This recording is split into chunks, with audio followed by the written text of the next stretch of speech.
കശ്മീരിലെ കിഷ്ത്വാറിൽ ഭീകരമായി നടക്കുന്ന ഏറ്റുമുട്ടലിൽ ഒരു സൈനികന് വീരമൃത്യു. സിംഗ്പുര മേഖലയിലുണ്ടായ ഏറ്റുമുട്ടലിൽ ഹവിൽദാർ ഗജേന്ദ്ര സിംഗ് ആണ് വീരമൃത്യു വരിച്ചത്. ബാലഗോപാൽ, ബാലു, വലിയ പ്രധാനപ്പെട്ട ഒരു ഓപ്പറേഷനാണ്.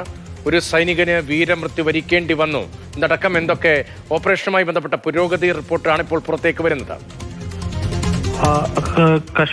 ജമ്മു കാശ്മീരിലെ കിഷ്ത്വാർ ജില്ലയിൽ കഴിഞ്ഞ 2 ദിവസങ്ങളായി കനത്ത ഏറ്റുമുട്ടൽ നടക്കുകയായിരുന്നു. ഈ കിഷ്ത്വാർ വനമേഖലയിൽ ഒളിച്ചിരുന്ന ഭീകരരെ തുരത്തുന്നതിനായി ഇന്ത്യൻ സൈന്യം ഓപ്പറേഷൻ ട്രാഷി എന്ന ഈ സൈനിക നീക്കം നടത്തി വരികയാണ്. ഇതിനിടെ ഉണ്ടായ വെടിവെപ്പിലാണ് ഇപ്പോൾ ഒരു സൈനികന് വീരമൃത്യു വരിച്ചിരിക്കുന്നു എന്ന കാര്യം സൈന്യം ഔദ്യോഗികമായി അറിയിച്ചിരിക്കുന്നത്.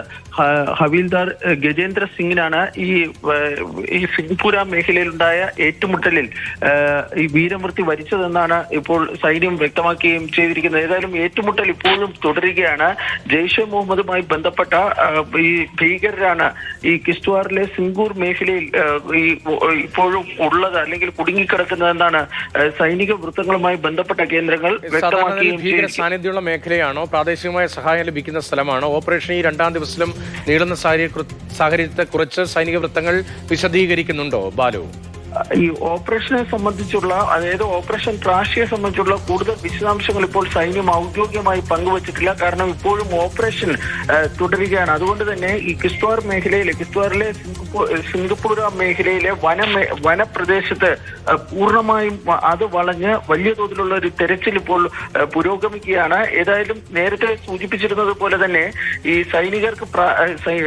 സൈനികർക്ക് നേരെ ഈ ഭീകരരുടെ ഭാഗത്തു നിന്നുള്ള വെടിവെപ്പാണ് ഉണ്ടായത്. ഉണ്ടായ വെടിവെപ്പിലാണ് ഇപ്പോൾ തിരിച്ചുണ്ടായ വെടിവെപ്പിൽ ഈ ഭീകരർക്കും വലിയ തോതിലുള്ള നാശനഷ്ടം ഉണ്ടായിരിക്കാമെന്നാണ് സൈന്യം കരുതുന്നത്. ഏതായാലും ഇപ്പോഴും ഈ ഓപ്പറേഷൻ ട്രാഷി പുരോഗമിക്കുകയാണ്. ധീരമായ ഒരു ഓപ്പറേഷനുമായി സൈന്യം മുന്നോട്ട് പോകുന്നത്. 2ാം ദിവസമാണ് ഈ ഓപ്പറേഷനുമായി ബന്ധപ്പെട്ട വാർത്തകൾ വരാൻ തുടങ്ങിയിട്ട്.